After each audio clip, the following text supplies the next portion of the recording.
we've been going a few rounds, but I think we finally have a knockout punch on J.K. Rowling. After years of financially and reputationally supporting, amplifying, and spreading anti-trans hate, the woman who introduced the world to wizard poop removal is finally having to face a lawsuit for cyberbullying for one of her numerous harassment campaigns against gender non-conforming women and trans folks generally. Hell, the lawsuit is so credible, she finally stopped tweeting her Holocaust denialism and generalized bigotry, along with everything altogether, for, as of this writing, at least 2 weeks. Honestly, I'm glad she's not tweeting. It gives her time to deal with her black mold problem. Oh boy, as of editing, that's not true anymore. She's tweeted again, and she's still on this like a hyper-obsessed weirdo. We'll get there near the end. Her silence was fun while it lasted, though. The last time she tweeted something not transgender related was on June 26th of 2024, when she celebrated the newly announced showrunners for the Harry Potter streaming series, before immediately tweeting about the gender Taliban a few moments later. Did air quotes work? Does this read? But memes aside, as Rowling's gender Taliban comment readily displays, anti-trans hate is often not found very far away from bigotries like Islamophobia, a dynamic that's on even clearer display given the reason that Rowling, along with Elon Musk and other anti-trans figures, were named in the lawsuit by Algerian boxer Iman Khalif after they amplified a mass culture war harassment campaign against Khalif during her eventual gold medal winning performance in the 2024 Paris Olympics. The whole situation sits at a crucial intersection of misogyny, racism, anti-trans bigotry, and intersex bigotry that supports white supremacist and colonial institutions. So, to get into all of that, let's get back for round 2. These are fun. I like these. I'm gonna do every video with these from now on. Algerian boxer Iman Khalif won her first match at the 2024 Paris Olympics against Italian boxer Angela Carini in a speedy 46 seconds, after which Carini quit following a punch to the face, which, you know, happens pretty often in boxing. It's kind of half the point. Carini later said that she stopped the match due to intense nose pain, to prioritize health over competition, which is honestly something that we should be encouraging more athletes to do. But what wasn't encourageable was Carini's unsporting refusal to shake Khalif's hand afterwards, and her subsequent statement that she'd never felt a punch like this. And Carini's actions and words sparked a wave of online hate, not towards her, but Khalif. The attacks centered around unfounded claims that Khalif was transgender, allegedly giving her an unfair advantage against Carini. The only thing is, Khalif isn't transgender. She was assigned female at birth and has always identified as a woman her entire life. All of this despite, or more accurately because of, the rampant spread of anti-trans rhetoric in media and online that is fueling waves of hate against transgender people that is then being used to give support for targeted legislation against trans folks around the world that ignores pretty much all medical and social science about trans people. In the United States and the UK alone, hundreds of laws have endlessly been proposed and passed seeking to limit trans access to sports, access to healthcare, and generally attempt, to paraphrase anti-trans bigot Michael Knowles, to legislate trans people out of public life and existence. Khalif's case is just one of many, echoing the experiences of not just actual trans people, but anyone perceived as such by the mainstream media, like Dylan Mulvaney, Leah Thomas, and others such as myself, who have faced relentless abuse due to false narratives and targeting by figures with huge followings like Rowling.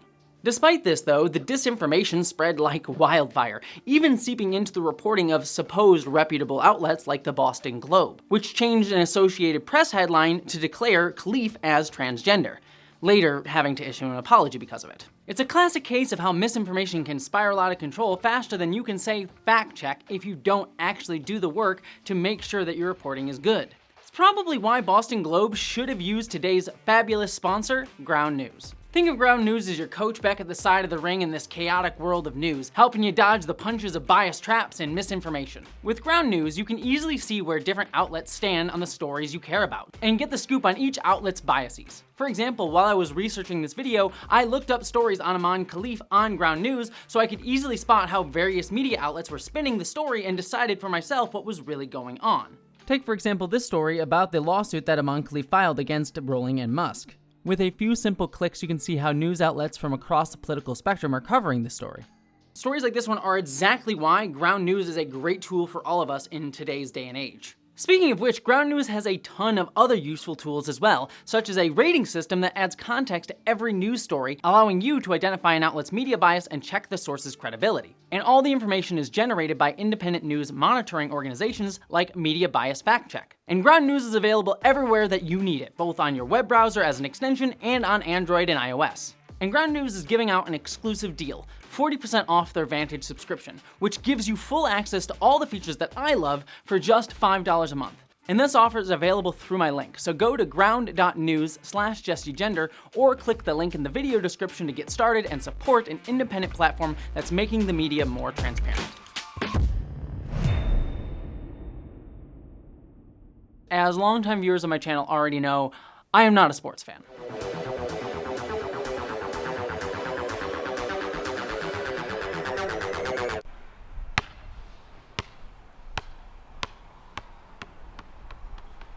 I forgot those clips existed. So, I've decided to bring on someone who is actually a huge sports fan to periodically teach us some sports takes that she has. So, say hello to my beautiful, smart, and sometimes a little bit too focused on how I don't take the trash out fast enough beyond my side about this audience, fiance, Erin. Hi, people. You do not take the trash out quick enough. It is just a known fact. That's not like up for debate. It is up for debate. I take it out at the precise time that it needs to be taken out, which is when I do it. The exact end of the week, you're supposed to do it periodically, Star. Otherwise, it just builds up, and I have a mountain of trash, and I can't do stuff in the kitchen because there's a mountain of trash. That's okay, as long as you're doing stuff in the kitchen. We're a heteronormative family. Yeah, I guess so. Tell us your first sports take. My first sports take is that playoffs sometimes can be a little boring. So, you just one plays 8 or whatever. I think that whoever's No first... idea what you just said. Well, who's ever in first place plays the person that's in 8th place. Oh, okay. But I want the person in first place to be able to choose whoever they want to play. So this would apply to basketball, to hockey, to all your major ones. It causes a little more animosity. It gets a little more drama going. You're all about drama, right? I do like drama. You do yeah, like yeah, drama. yeah, everyone on the YouTube say I like drama. You're a big fan of that. Yeah, I love that, yeah. So they can play anyone. So like anyone that makes the field or so whatever. they just go like, hey, the shitty one. Yeah, and then you can televise it. Then they can be like, hey, like get all the team together. Picking the shitty one. We have our choice of everyone, and we really think that these guys suck, so we're gonna go after them. That's my. So you just want some sass. I want all of this ass. That's like, if there's one thing that sports doesn't have enough of, it's more sass. So, well, yeah. The attacks on Imam Khalif are rooted in a growing conspiracy theory called Transvestigation, which scrutinizes public figures to expose them as secretly transgender. These so-called investigations rely heavily on with transvestigators pointing out things like broad shoulders or soft jawlines to claim someone was assigned a different sex at birth. These transvestigations have obviously no basis in science and comically ignore how things like camera angles and lenses can alter someone's appearance, not to mention the natural diversity of human bodies both between people, inside a single gender identity, and in a single person's lifetime. It's because transvestigation is rooted in narrow, restrictive, and unattainable views of gender and European beauty standards. Although the conspiracy supposedly targets gender non-conforming celebrities, it's absurdly applied to everyone from Taylor Swift to Margot Robbie, who plays the literal embodiment of stereotypical Barbie. The fact that even those who align most closely with Eurocentric beauty standards, so much so that a billion-dollar movie is centered around that very idea, are still subject to transvestigation shows how impossible it is to meet these manufactured standards, not just within transvestigative groups, but across the board. The entire premise of transvestigation, not to be confused with Vest-Transtigations, which is the scientific study of why my tits look so awesome in vests, is a paradox, as perpetuates the very illusions it pretends to debunk. At its core, transvestigation isn't just about attacking individual figures, it's a broader commentary on the fragility of rigid gender roles when applied to all of us, and the lengths to which some will go to assert their normativity. By fixating on perceived transgender anomalies, these conspiracy theorists are exposing their anxiety that manufactured Eurocentric gender rules must have some basis in reality. Because if not, the entire structure of their worldview could glitch into chaos, exposing the fragility of the binary that they cling to as a foundation of identity and societal order. The irony, of course, is that in their quest to expose so-called deception, they end up reinforcing the very myths they claim to unravel. The underlying belief that motivates the conspiracy is that any celebrity who doesn't align with perceived gender norms must have achieved said success through ulterior motives. And as is true anywhere generalized untargeted populist rhetoric exists, transvestigation also ties into broader conspiracy theories like the deep state, or more specifically anti-Semitic narratives, where the question of who is providing trans people with these platforms often leads to specific Jewish billionaires, whether in Hollywood finance, the medical establishment, or elsewhere, being accused of creating and promoting trans people for their own political, financial, or racialized power, all feeding into the core underlying anxiety of the whole conspiracy narrative of Western institutions and the Catholicized ideal of a perfect Adam and Eve being corrupted by perceived enemies, be they trans or Jewish or some other vague, unspecified entity. And as a result of that, while transvestigation is a fringe conspiracy idea, its underlying anxieties have increasingly been finding foothold in mainstream conservative culture. Constantly, certain individuals labeled trans, regardless of whether they are or not, are portrayed as threats to Western institutions and hegemonic norms. The conservative outrage over Dylan Mulvaney, for example, wasn't just about her being trans. It was rooted in the fear of her and trans people generally encroaching on the image of traditional masculinity symbolized by Bud Light, a beer that has long been associated with a fetishized version of rugged conservative masculinity. A trans woman entering that space became a flashpoint for right-wing pundits, who sold her inclusion there as a corruption of heteronormative masculinity, where the rugged man is defined by his allegiance to such, often corporatized, symbols. If a trans woman, someone who is seen as rejecting masculinity, is capable of kicking back with a Bud Light, it inherently devalues it as an emblem of tough, individualistic, emotionally suppressed manhood. If Mulvaney had been promoting your favorite hipster cider, no one would have cared.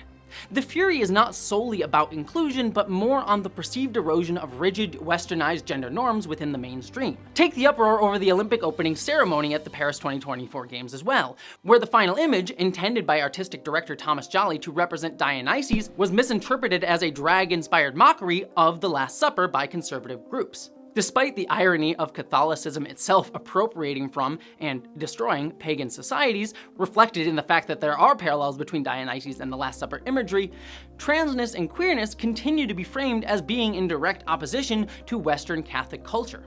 This us versus them outrage framing is stoked by right-wing outlets or politicians so they can sell merchandise or garner attention. Disney and Bud Light built their brands as being a ubiquitous part of a heteronormative lifestyle. Disney itself is the epitome of family-friendly entertainment, with a trip to Disney World basically being a rite of passage for white suburban family culture.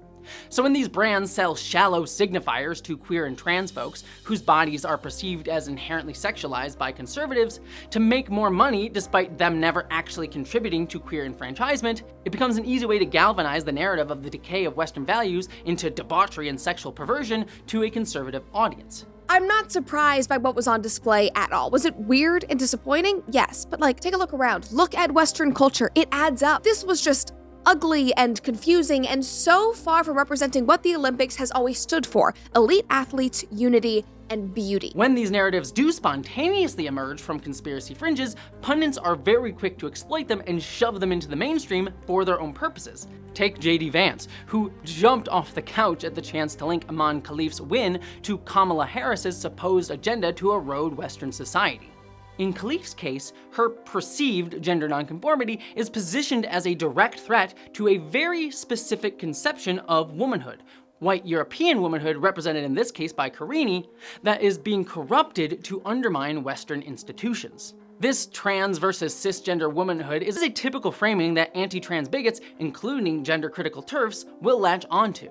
For example, J.K. Rowling has repeatedly claimed that the Olympics are misogynistic and corrupt for allowing Khalif to participate. Rowling is correct that the Olympics are misogynistic and corrupt, but not for the reasons that she thinks.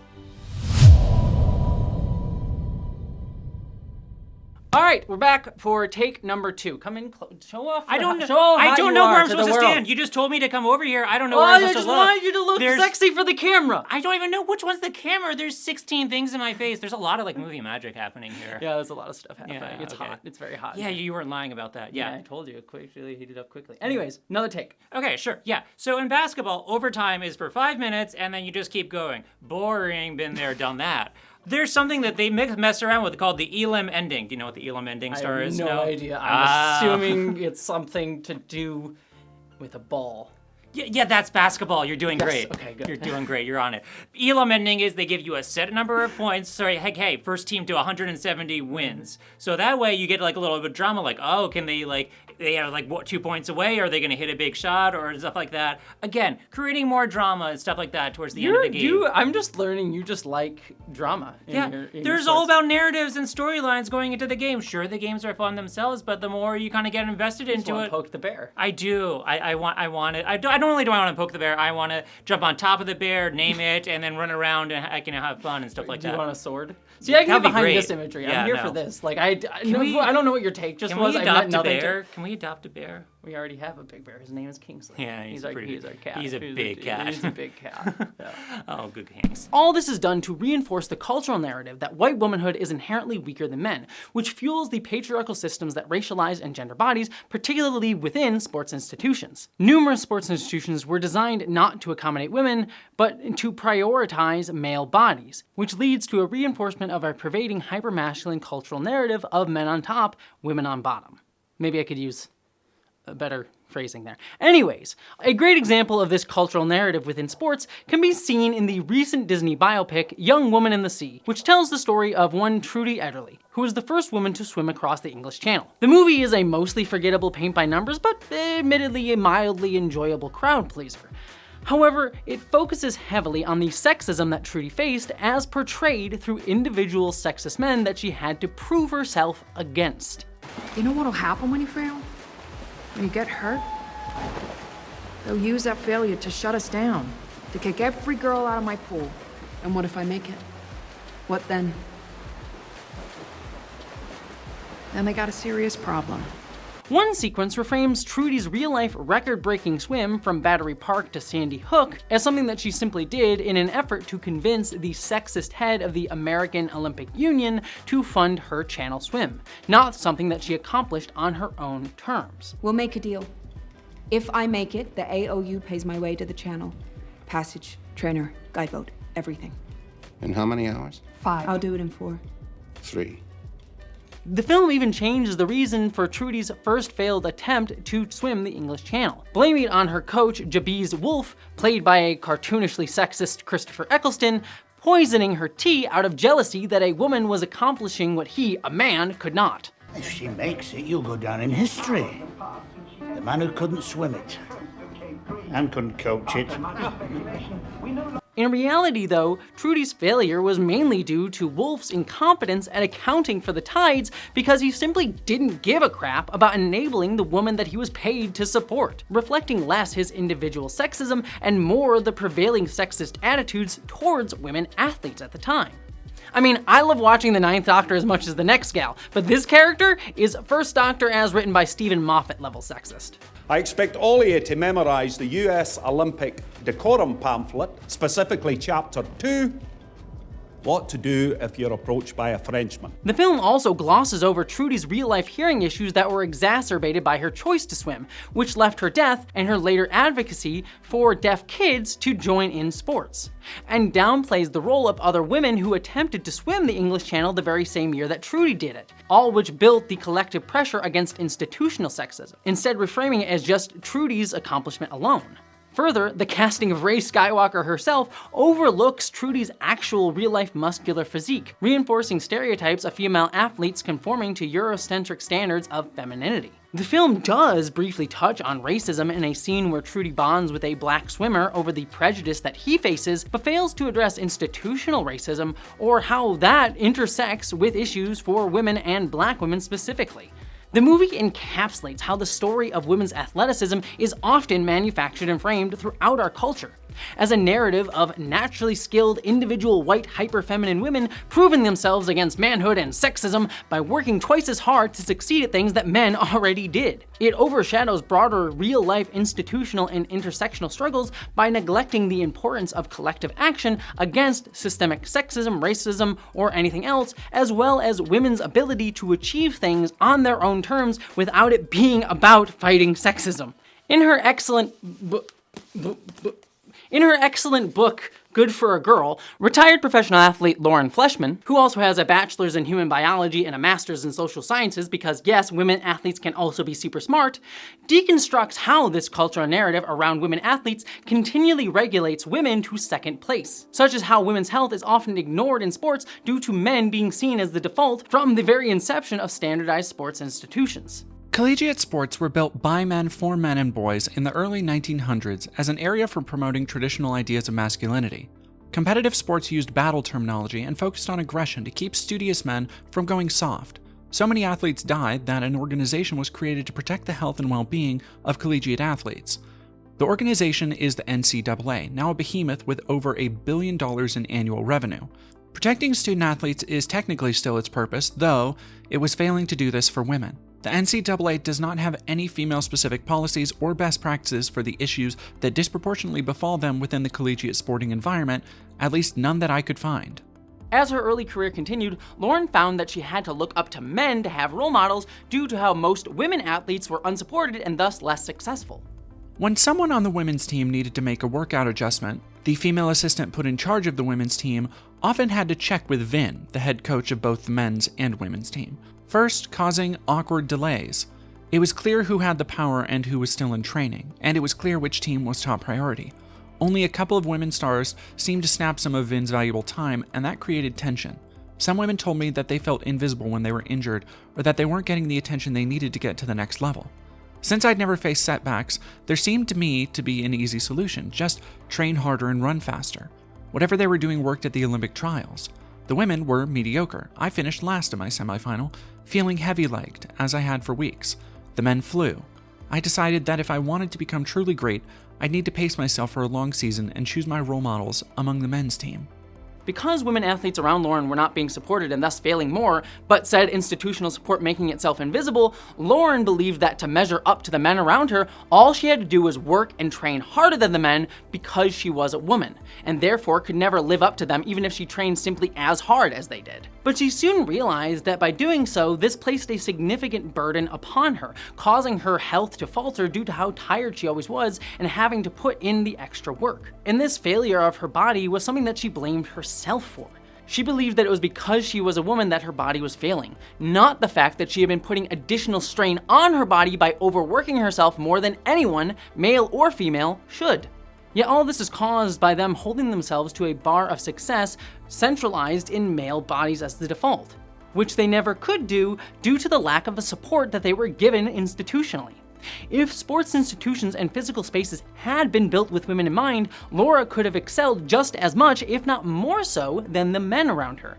At the same time though, Lauren was continually pressured not to look muscular, but instead sell hyperfemininity. Lauren talks about in her book how many brand deals and press opportunities that she was given wanted to highlight her sexualized femininity, eventually leading her to push back at great risk to her own career with the Objectify Me campaign from Nike, but many female athletes aren't able to do that. In fact, most female athletes, despite trying to maintain a muscular physique for their sport, are also demanded to continually remain sexually attractive under European standards of feminized beauty, often through brand deals, thus creating even more strain on their bodies. Female athletes who continually feel this pressure to push themselves beyond limits while also retaining feminine beauty standards usually develop unhealthy habits like eating disorders, as well as it creating mental and physical strain on all of them. And quick content warning for a quick clip here from Mary Kane mentioning self-harm. I was emotionally and physically abused by a system designed by Alberto and endorsed by Nike.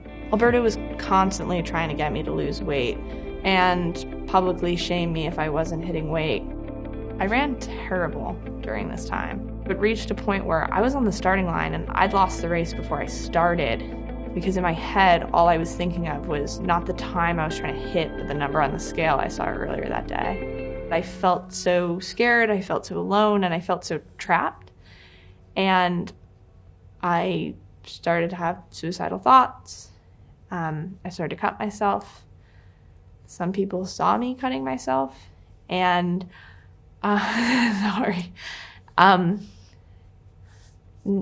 nobody really did anything or said anything. White women's bodies are not inherently weaker in every aspect of sports, but the areas where they excel are often devalued, ignored, or never given focus. And in the sports that they get propped up within, they are not given the same understanding of how women's bodies work compared to men's bodies. And this devaluation is enforced by institutional pressures that dismiss the support and understanding needed for women to excel.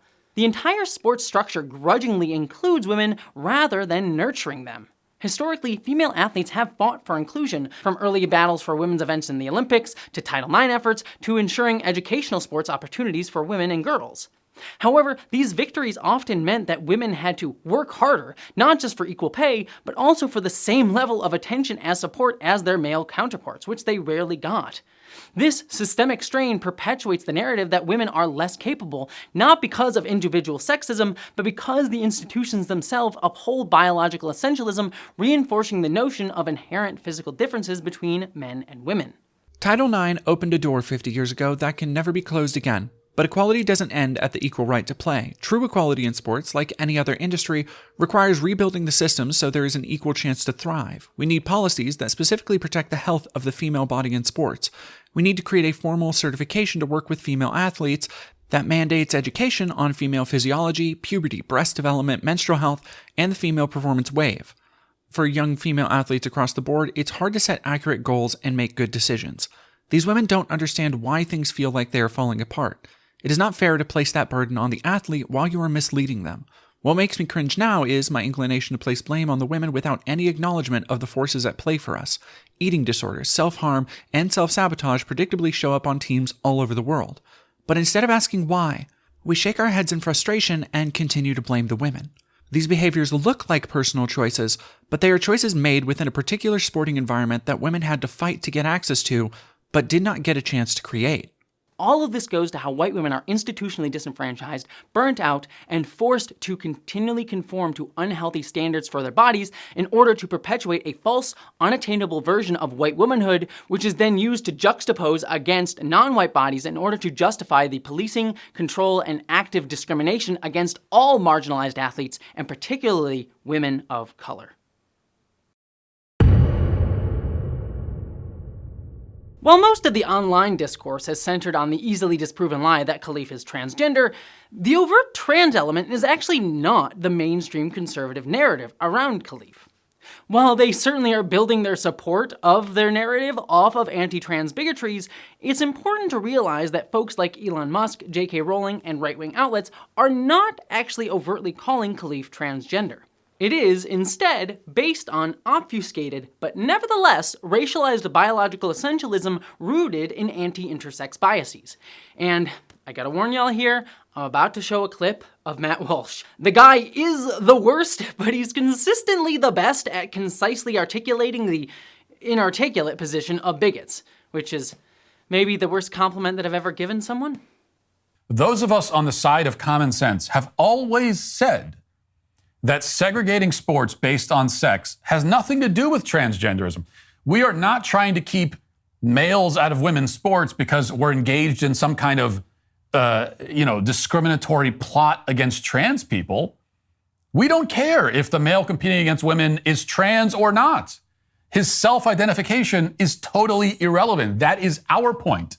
There's a lot of confusion in this area. And at the Olympics the other day, that confusion led to a male, somebody with XY chromosomes, pummeling a woman in the face at a women's boxing event on live television. This male, an Algerian named Iman Khalif, was reportedly DNA tested at the Women's World Boxing Championships in New Delhi last year by an organization called IBA. And officials at the time disqualified Khalif from the competition because testing confirmed a Y chromosome. Which means, again, that Khalif is a male. What 2024's silver medal winning worst bearded man is referring to there is the controversy around Khalif's biology used to discredit her gender and eligibility in boxing that occurred in 2023. Which is a story that emphasizes how biology and intersex bigotry is used to police, control, and actively discriminate against athletes, particularly women of color. Khalif has been boxing in professional women's tournaments for years without any questions regarding her eligibility. She won gold medals at the Bosphorus International Boxing Tournament in 2021, as well as the Mediterranean Games and the AAB Championships in 2022. Most notably, however, she began competing in the Women's World Boxing Championships run by the International Boxing Association, the IBA, then known as the AIBA, in 2018, where she finished 17th.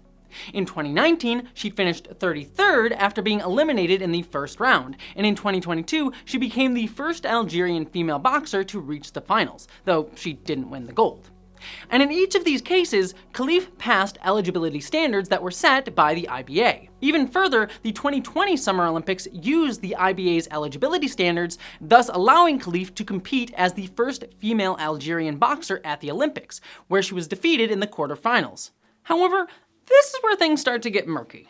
At the 2023 IBA Women's World Boxing Championship, Khalif was disqualified from competition shortly before her gold medal bout after the IBA alleged that Khalif failed an unspecified eligibility test. At the time, it was rumored that Khalif was disqualified because her testosterone levels were too high. However, in 2023, IBA President Umar Kremlev stated that Khalif was disqualified because DNA tests proved she had XY chromosomes. Khalif, who had undergone numerous IBA eligibility tests before this tournament, never had any evidence of XY chromosomes or elevated testosterone levels brought forward. In 2024, the IBA claimed that Khalif did not undergo a testosterone examination, but was subject to a separate and recognized test whereby the specifics remain confidential. However, as reported by the Washington Post, a contradictory statement was made when Kremlev later asserted in August 2024 that Khalif's testosterone levels were tested, while the IBA Secretary General Chris Roberts instead mentioned chromosome tests being done. The IBA also claimed to have used laboratories from the World Anti-Doping Agency for the tests, but the WADA denies any involvement in gender verification testing. After an investigation, the International Olympics Committee released a statement that said, according to the IBA minutes available on their website, the decision around Khalif was initially taken solely by the IBA Secretary General and CEO. The IBA board only ratified it afterward, and only subsequently requested that a procedure to follow in similar cases in the future be established and reflected in the IBA regulations. The minutes also say that the IBA should establish a clear procedure on gender testing. And all of this information and back and forth is exacerbated by the fact that the IBA was stripped of its Olympic recognition by the IOC in 2023 due to inquiries surrounding IBA's financial backing by Russian state energy firm Gazprom, as well as questions of the integrity of IBA's bouts and judging after years of accusations of corruption. These questions of integrity were intensified after the IBA's $20 million in debt were partially cleared by Gazprom, which is what directly led to the IBA's disqualification as an Olympic authority. Related to these accusations of corruption, Khalif's disqualification at the 2023 IBA Championships led to Khalif's defeat of the until then undefeated Russian boxer prospect Azalia Amenev at that tournament to be removed, thus restoring Amenev's undefeated record. Khalif herself even stated that she believed that she was the victim of a, quote, big conspiracy. Khalif attempted to appeal her disqualification, but she had to end it because she was unable to fund her case, not because she believed that she was in the wrong. Khalif was allowed to compete in the 2024 Olympics without any questions, and the IOC reaffirmed its support for Khalif as well as fellow transvestigated boxer Lin Yuting and maintained their eligibility despite global harassment. The IBA and Kremlev specifically have capitalized on the controversy surrounding Khalif at the Paris Olympic Games to stoke retaliatory antagonism against the IOC, presenting the IBA's definitively flawed and most certainly directly biased evidence against Khalif's biology, and Kremlev himself offering to pay Khalif's opponent Karini $100,000, equivalent to the prize money that is given to gold medalists. And all of this is seemingly as a way to garner support for the IBA against the IOC from those targeting Khalif. More to the point of what we're talking about though, IBA's opaque handling of Khalif's disqualification and later weaponization of it, both driven by political and financial motives, reveals how institutions exploit ambiguity to advance their agendas, often at the expense of women, and more specifically, women of color. This manipulation is not merely about sports integrity, but reflects broader patterns on how institutions can exploit and weaponize the intersection of gender and race to further their interests.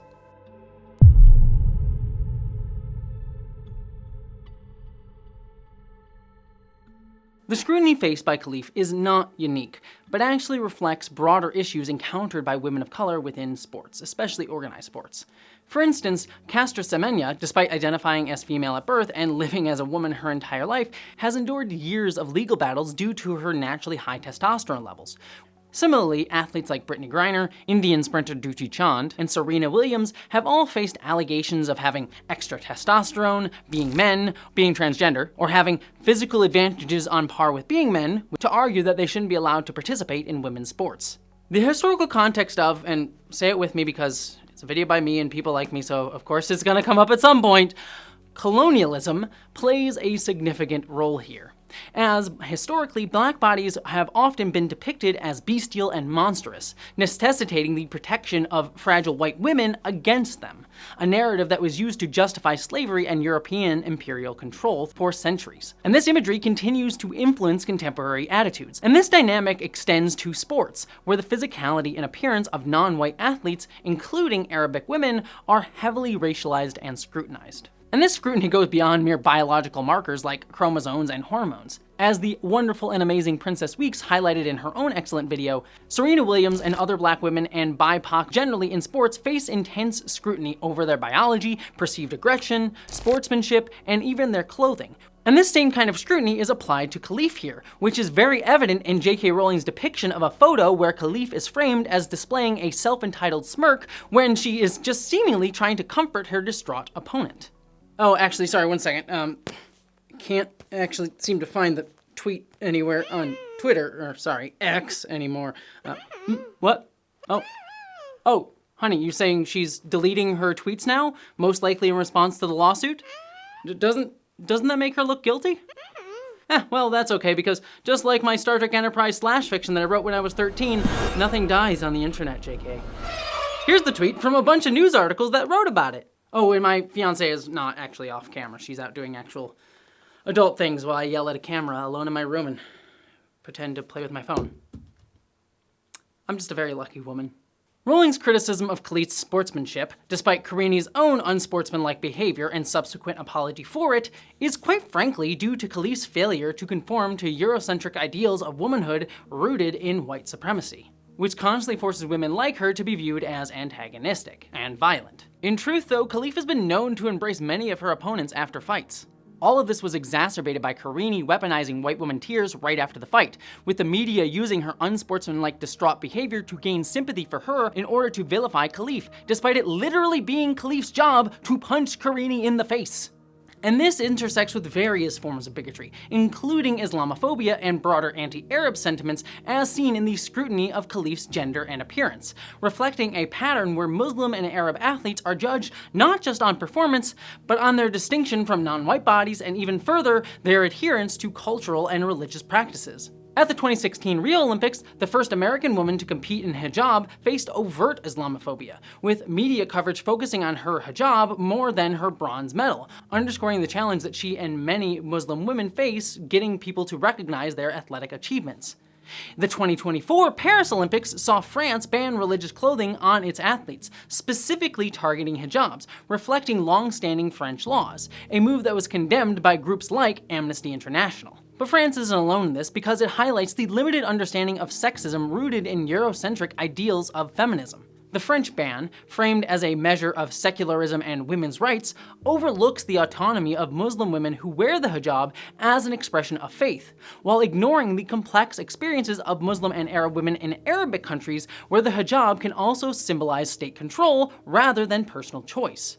Western debates often oversimplify the hijab's symbolism, either vilifying it or celebrating it without acknowledging the diverse struggles of Muslim women globally, perpetuating a form of cultural imperialism that imposes Western values on non-Western societies, reinforcing anti-Arab biases. We see this dynamic come up over and over again, such as how American liberal women politicians such as Hillary Clinton justified the imperialist military invasions of Iraq and Afghanistan under the guise of liberating Arab women, a rationale that ultimately caused long-term harm to the very women it was talking about. The invasions exacerbated violence and instability, leading to worsening conditions for women throughout the region, including increased rates of displacement, loss of access to education and healthcare, and a surge in gender-based violence, all of which intensified after the US exodus from Afghanistan, as the rapid withdrawal left a gap in power that resulted in a Taliban resurgence, which further eroded the rights and safety of Afghan women.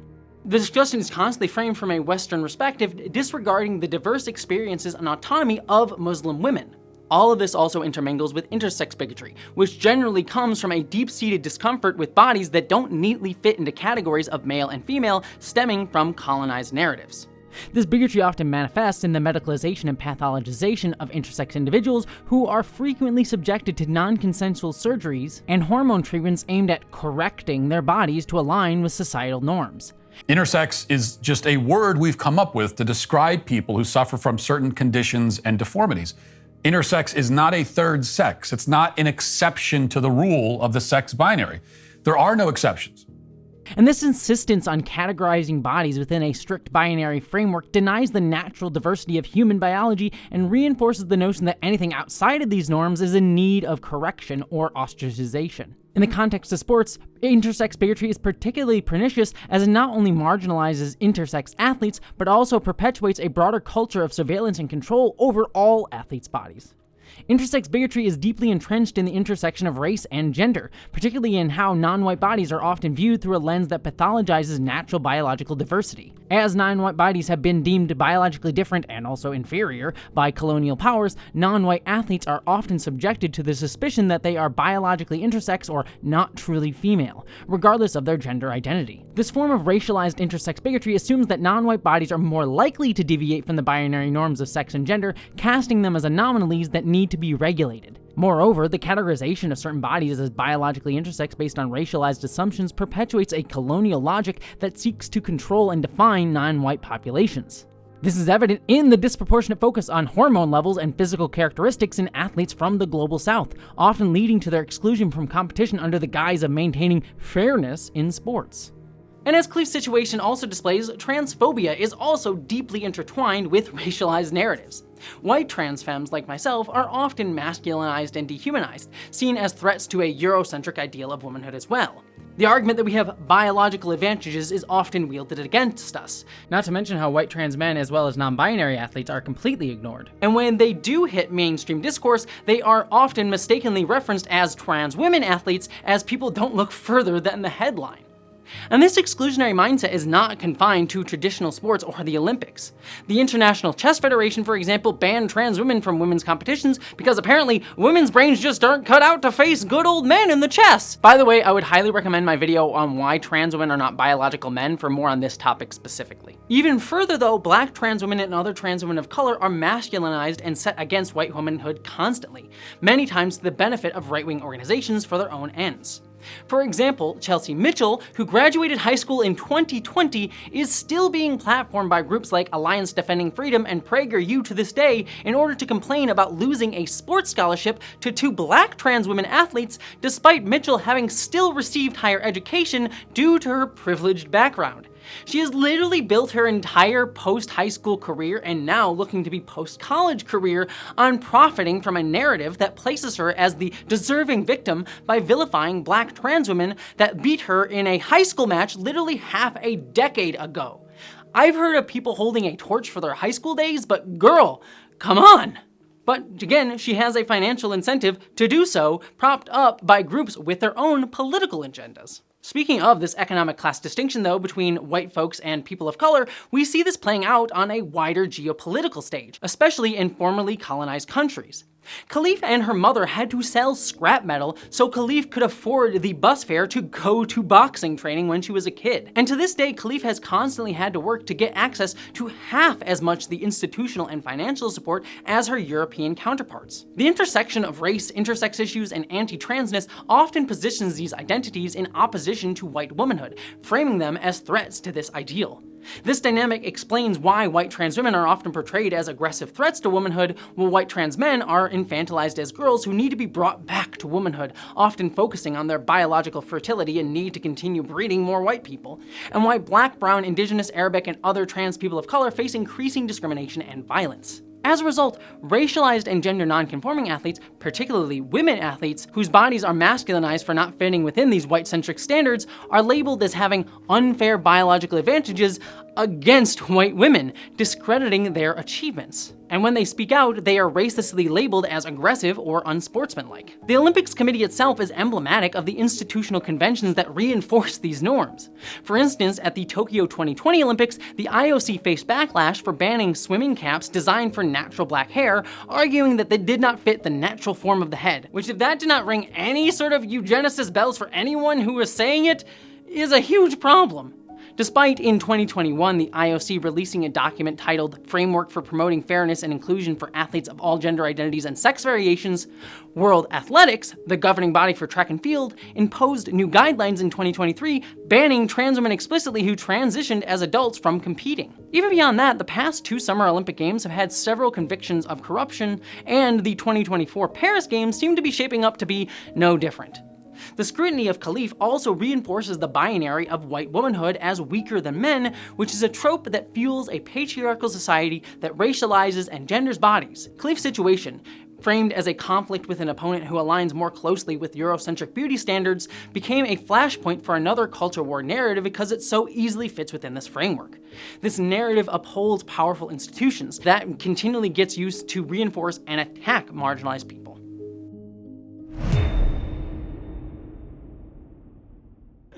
Okay. In baseball, in extra innings, the extra innings is when they're tied after 9 innings. A game ends after 9 innings, Star, okay? In baseball, in extra innings... I'm supposed to be... Oh, okay. You go. No, this is your... I'm not going to take over for you. No, you go. Okay, fine, if you're going to be so polite. In baseball, they have one person on the bases to start extra innings. I don't know what... She was nervous before coming on. I don't know what I've unleashed. I don't know either, Star. You put me in front of the camera and just things keep on going. One person is on base in extra innings in baseball. I want them to be loaded, Star. I want there to be immediate danger and immediate chance of scoring as soon as the extra inning starts. I think I've understand what your process is. You know how in this is, of course I go to this, in Futurama or all those comedy shows, there's the over the top version that's in the future. Yeah. You're the person that gets us Let's get there. Yeah. You just want to go to that We need more innovation. We need more scoring. Face it, Fry. Baseball was as boring as Mom and apple pie. That's why they jazzed it up. Boring? Baseball wasn't... So they finally jazzed it up. Let's protect the beauty of the game, and this isn't what the founders would have wanted. Who cares what they would have wanted? I want more scoring. I want more excitement, Star. Let's get to the stuff. It's time to innovate, Star. It's time to innovate. Ow. Yeah, that last one was a little bit harder than I meant to be, but it's okay. It works. I love you. Love you too.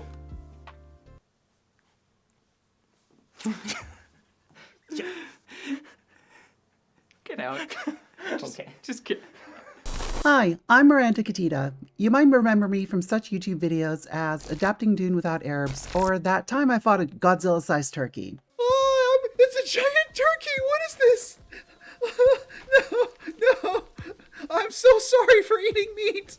I'm an Algerian trans woman, and seeing the whole world lose its shit over an Algerian boxer falsely accused of being a trans woman has brought up a lot of complicated feelings. The air quotes in that sentence are doing a ton of work. Jessie has made this clear already, but I'll say it again. Whether or not Khalif is trans is immaterial. Whether or not she won a gold medal is immaterial. I'm going to be a lot less diplomatic in my approach, as this hits close to home.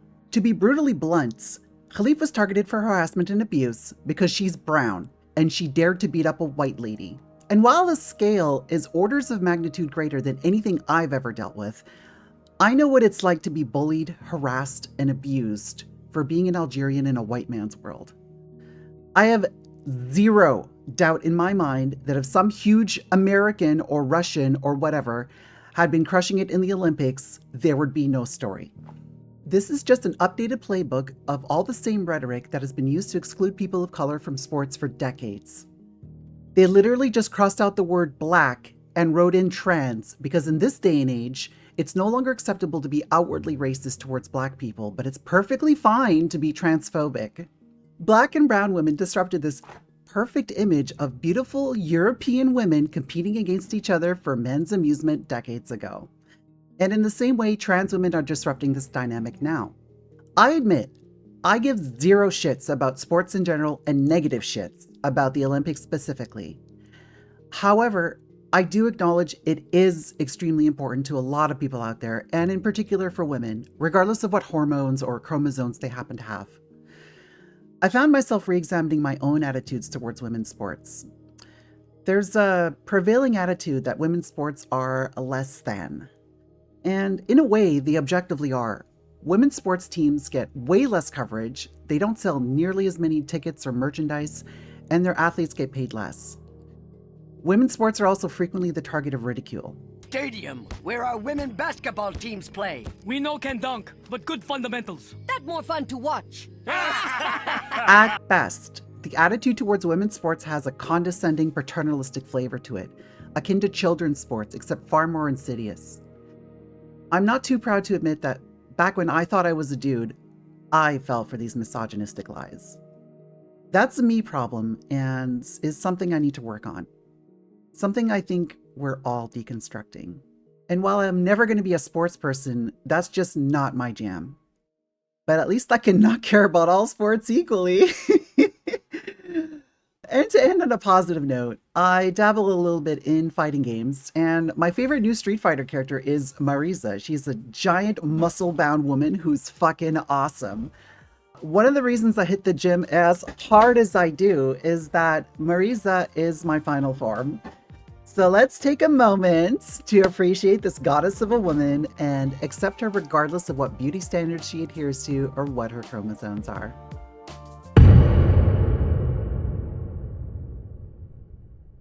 Rowling, Matt Walsh, Musk, and others with huge political platforms exploit these controversies to push their narratives. While Rowling criticizes the Olympics as sexist simply for including a woman who doesn't conform to white femininity, she willfully ignores the genuine institutional bigotries that Khalif face, both generally and specifically, all to ultimately reinforce a white supremacist status quo. And in almost every single one of these situations, Rowling, Elon Musk, JD Vance, and Trump et al.'s intentionally stoked outrage lacks any logical coherence. Even if Khalif were a man attempting to enter women's sports, her mixed record of wins and losses undermines claims of an unfair advantage. And based on this, in retaliation, the support of Khalif has often focused on these easy refutations of false claims of Khalif's trans identity, memes of Rowling's black mold, or digestible narratives that because Khalif hasn't always won, then Rowling's outrage narrative makes no sense on its face. But of course it makes no sense. It's not supposed to. The narrative relies on reactionary rage, fear, and disgust, emotions that ignore incoherence. But these arguments rely on the false premise that individual actions disprove systemic biases. It just replaces the narrative of, see, a white woman can succeed in a man's world too, with, see, trans and gender non-conforming femmes can fail in a man's world too. But even if Khalif had won every single match she had ever fought in 45 seconds with a single punch to the face, or every single trans woman won every single gold medal ever, it still wouldn't change anything about why Khalif and every BIPOC woman, trans person, intersex person, poor person, and beyond deserve to participate in sports without discrimination.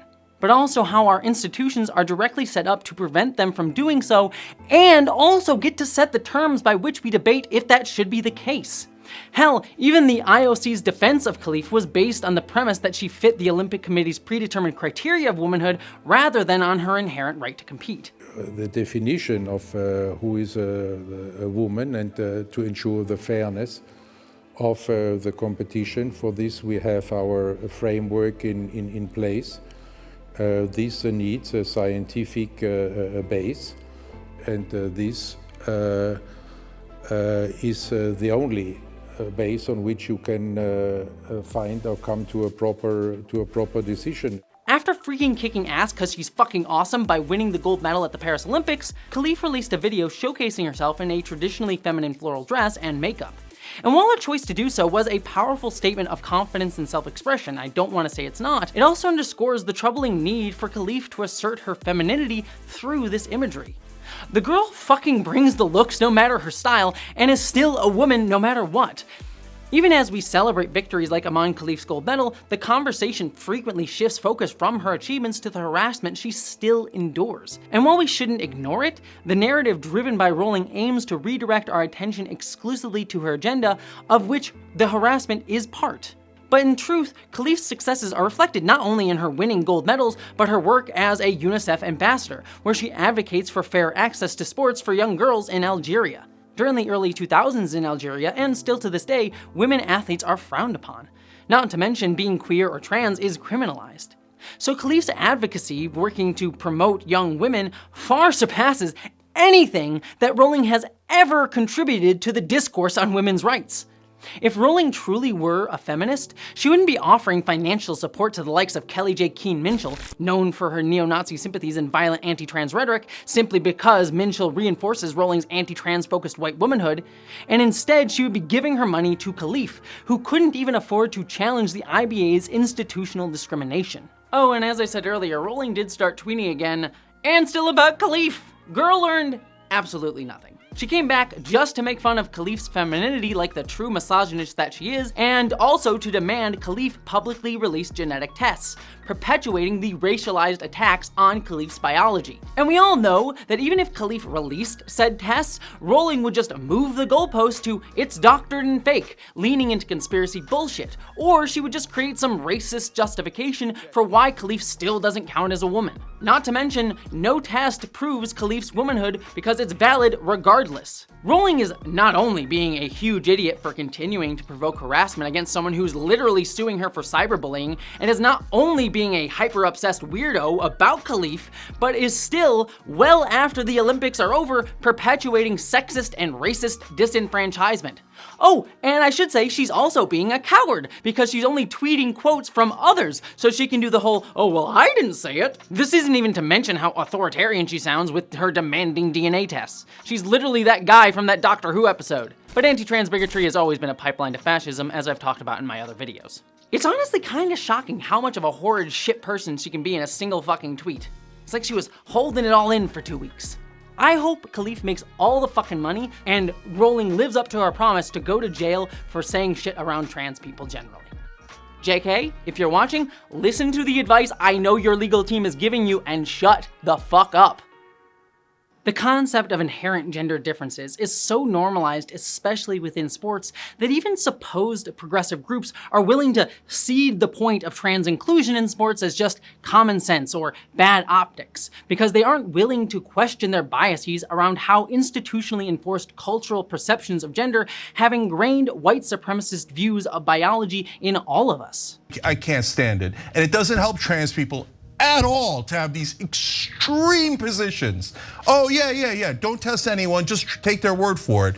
I think it's terrible politics. It's not an extreme position. It comes from a position of human rights, and it does help all It's not people. a human right to compete in the other genders' What you see there is when, what you just saw are women, are biological women being attacked for being trans because of the anti-trans athletic narrative. Sports just acts as a very clear microcosm based on it being a very structuralized, confined system based around biology. But it illustrates how deeply ingrained white supremacy has been normalized through centuries of institutional reinforcement that has shaped our understanding of gender, race, and biology.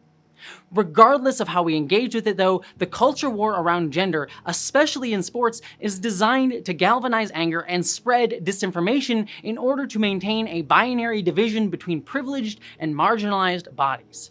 This reductionist approach to the culture war is honestly endlessly frustratingly familiar to me because I'm not better than that. I'm not being self-righteous here.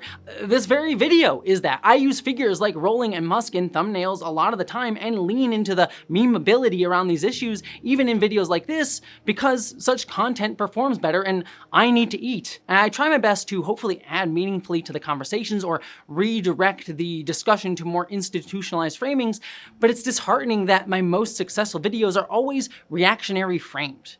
And I get frustrated over and over and over again as I see the conversations in spaces like mine and around mine constantly focusing on these oversimplified narratives. And I also feel this more and more as a marginalized creator in the space. I continually feel that even many trans supportive folks don't really want trans people to succeed outside of our boxes or even hear from us outside of our boxes. People only think about and are interested in me when I talk about trans issues, especially when it's pushing against prominent assholes that they know for their own work. But more and more, people seem to care less, it feels, about what trans people, or marginalized folks generally, have to say on our own terms. I mean, I have a video coming next month that I personally think is one of the best things that I've ever made, that's about the philosophy of queer futurity and the history of queerness on the internet throughout the decades, but because it's not about Elon Musk, it's probably gonna do half as well as this video, if that. And when I or any other marginalized person do step out of our box, it's very easy for us to be framed as the antagonist. I've experienced this repeatedly and especially more and more over the past couple of years. When addressing topics beyond trans issues or when I challenge prevailing norms, I'm often labeled as manipulative, greedy, or insincere, even by supposed trans supportive folks, often due to the deliberate misrepresentation of my arguments through selective framings that misunderstand my point to put it within an oversimplistic, pre-existing binary that people already had in their heads. Take that, despite the release of my film Identities and my work addressing topics both within the sci-fi and trans spaces here on YouTube, the most attention that I've ever received in my career was from being attacked by J.K. Rowling. Even then, most people covering incorrectly reported that I was calling for an active boycott of Rowling when my message over and over again is that I don't give a shit about a boycott, but rather I want people to support trans individuals on our own terms, not only when negating bigots.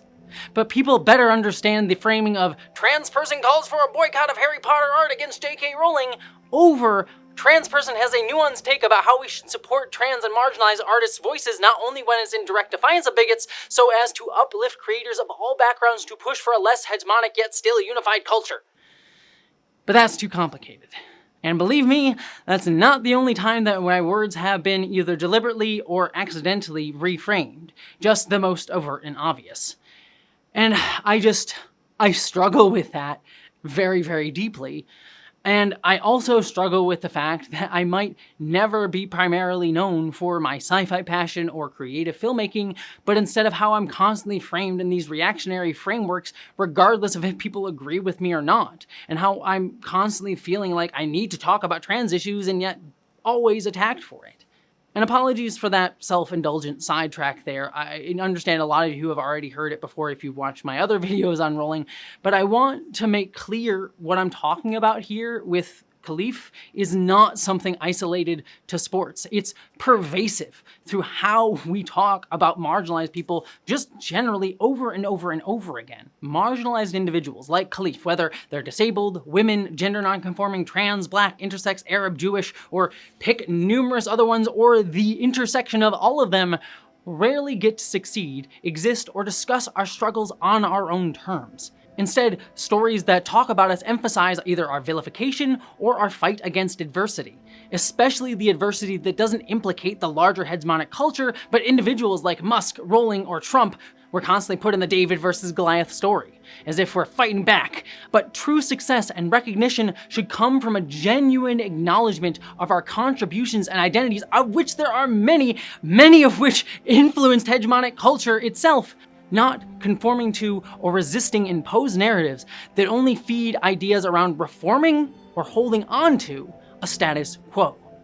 Because only then, when we recognize that, can we truly change the world around us.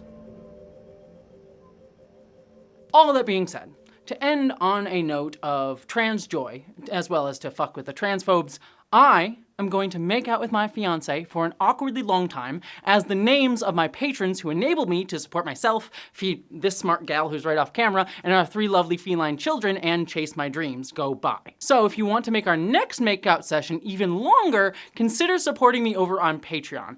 It really is how I survive, and you get to see your name over trans women kissing. What's not to like? I'm sure it's someone's kink. It is definitely someone's kink.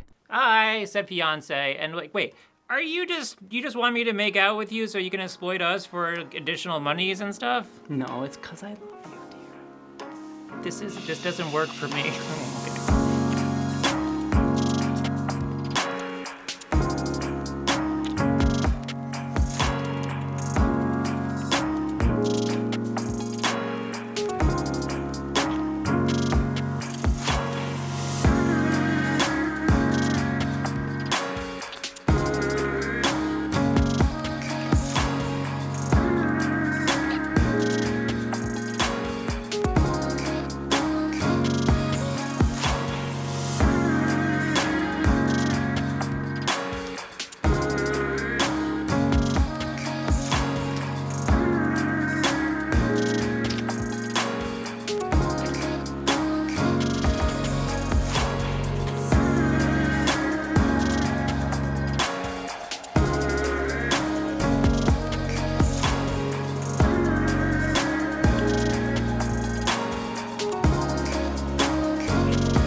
How's that for exploiting trans bodies?